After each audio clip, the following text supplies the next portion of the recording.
USC needs to prepare for a slugfest at the Coliseum tonight. Max Muncy stays in LA as the Dodgers make a flurry of roster moves. And hey everybody, LeBron James doesn't have an owie in his backside anymore. Good morning. I'm James. And this is your daily dose of sports and snark for the greatest sports city in the world, Los Angeles. This is the Faithful Angelenos Morning Report. It's November 7, 2025. With any luck, I'll be flying home tomorrow, still stuck in the half-star hotel on the road for work. We are continuing to add subscribers to the Angeleno Familia. I promise to do my best to keep you informed. And if you like to be in the know about LA sports, click the like button. Click the subscribe button. There's a notification bell. Hit that. It'll let you know when we drop an update. Sharing is caring. Let people know we exist. By all means, comment. We have an expanded look at the scoreboard, but that's for what happens today. Last night, super quick, Phoenix 115, Clippers 102, Florida 5, Kings 2. But tonight, Northwestern is at 19th ranked USC at 6 o'clock. This has trap game written all over it because the Wildcats were supposed to suck this year. And yet, with an upset tonight, they're bowl eligible. They, just like USC, have something to play for. Moreover, the Trojans could make a mistake looking ahead to next week's game when they play Iowa. So yeah, landmines abound. Northwestern is absolutely dying to make this a fist fight. Their offensive play calling, and by the way, they have a pretty decent offensive line.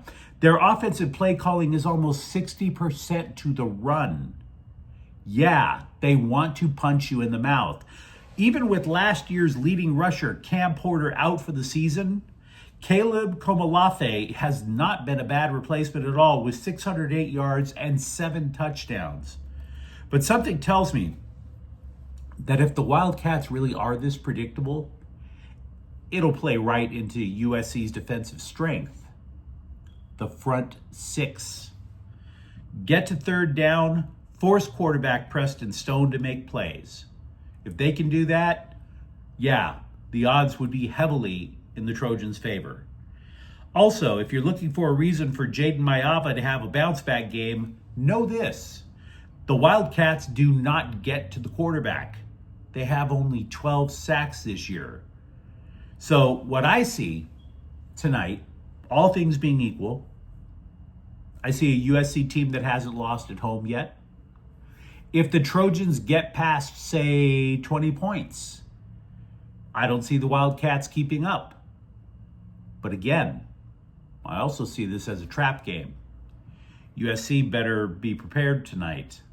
They cannot afford to look ahead if they want to have that shot, however small it is, at the college football playoffs. Also tonight, Pepperdine is at 12th ranked UCLA basketball at 7:30. Now, with that out of the way, what do you say we get to the news? We got a lot of Dodger news to discuss. Max Muncy's option was picked up yesterday by the Dodgers, and at $10 million, it's an understandable move. Muncy's contract is actually below market value. He wants to stay in LA. But even with the value of the contract, it's carrying a lot of risk. Look, on the one hand, Dave Roberts sees him as the true linchpin of the lineup, more so than the top three, because Muncy works the count deep. He has that Dodger philosophy ingrained, like etched in his soul. Work the count, get the starter tired, get into the bullpen, and oh, by the way, see so many pitches that all your teammates get a scouting report. He is that guy. But the problem is Muncy, who has 3 titles to his name, is now 35. He spent multiple lengthy stops on the injured list this year. Then he was gasping for air by the time the World Series came around. Now, he's beloved. I understand why people want him back. I understand that at $10 million, yeah, you might want to roll that dice again. But this is not a surefire winning move. He's not exactly the same guy that he was just, say, 3 years ago. So, yeah, there's that. Reliever Alex Vesia also returning, and this has got to be a bit of a consolation for the guy. You know, heartwarming for us. He missed the World Series due to an extreme family emergency. We don't know what it was, but we can kind of guess. You hate to lose your job over something like that. Come on. Tony Gonsolin, an all-star 3 years ago before his elbow exploded into tiny fragments like the Death Star, was put on assignment. If Gonsolin clears waivers, he could wind up eventually heading back to the Midwest manure pit on a minor league assignment or just straight up ask for his release. It'll be an interesting turn of events. Gonsolin underwent Tommy John surgery a couple of years ago, tried to come back this year, and then after only a couple of starts, needed elbow surgery all over again. And that means his entire 2026 is in doubt. Michael Grove also got clipped. That was due to multiple surgeries and, frankly, not responding even half as good as Gonsolin did. While watching the 9th inning of Dodger playoff games, you might have wondered, who the hell is that guy in center field? Haven't seen him all year. Well, you won't have to ask yourself that question anymore. Justin Dean was claimed on waivers by Scum Francisco. Feel free to show off that ring to the locals, my dude. Make sure to ingratiate yourself with the townies. Now, I actually wish he wasn't claimed by the Giants. Not just because I don't want to see him in Scum Francisco. I actually wish he was claimed by a team in the American League East. That way, he could go to Toronto, stand in front of the outfield wall, and signal touchdown. And then watch the Blue Jays fans just have a conniption night after night after night. Former Dodger general manager Paul DePodesta has been hired as the president of baseball operations for the Colorado Rockies. Somebody finally took the gig. DePodesta is one of the forefathers of analytics in pro sports. He was seen as a front office star in the making. For all the praise that gets heaped on Andrew Friedman, which, by the way, he deserves, Paul DePodesta was supposed to be that guy. He was the character Peter Brand in the movie Moneyball, but he flamed out in LA. And I would have a sinking suspicion that he flamed out in LA because he worked under Frank McCourt. In retrospect, he probably hired DePodesta to keep the payroll at Oakland A's level. You know, for all the trolling that the losers in Scum Francisco and Slime Diego give the Dodgers about the team ruining baseball with their payroll, keep the DePodesta era in mind. And by the way, $10 to anybody who can tell me what eventually happened to DePodesta's favorites, Hee-Sop Choi or Jason Repko. Finally, with the Dodgers, Prince Harry, who, when not spending his time apologizing to his clout-chasing wife for being too slow to hand over his privates, he's now also apologizing to Canada for wearing a Dodger cap during the World Series. My dude, you're a manly man, ain't you? I mean, look, if there's one thing we've eventually learned about Prince Harry, he clearly doesn't want to be associated with winners. Some people are like that. A doctor did, in fact, inspect LeBron James's backside, just in case you felt like complaining about your part-time gig today. And the doctor deemed James ready to resume basketball activities. That means he could play at a 5-on-5 situation for kicks. The Lakers, though, they want to wait a week or two more before having him suit up, so you're not going to be seeing him on the road trip. Do you remember Christian Wood? He was on the Lakers for like the last year and a half, something like that.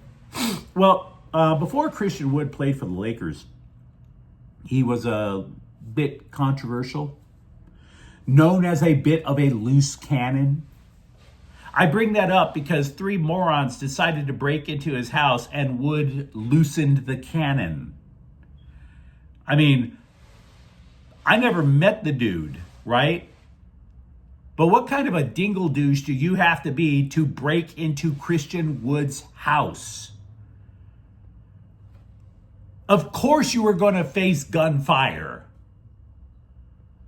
Christian Wood was raised in the LBC, played high school ball in Palmdale, suspended multiple times by the NBA for bad conduct. What made you guys who broke into his house, what made you think Christian Wood wasn't strapped? Police told The Athletic that no property was taken. I would think not. I'm not even trying to tell you that I'm pro-gun. I'm trying to tell you guys that I am pro don't break into Christian Wood's house. You knew you were going to face bullets. What the hell were you guys thinking? And by the way, I realize that having a career shooting average of 51% from the floor, it doesn't surprise me that Christian Wood was 0 for 3 with gunfire, but do you really want to take that risk? Even Shaq sank a free throw once every blue moon. And I've been wondering about this. I have to tell you, ever since this story broke, Christian Wood. Who wants to wager that Christian Wood fires a gun sideways?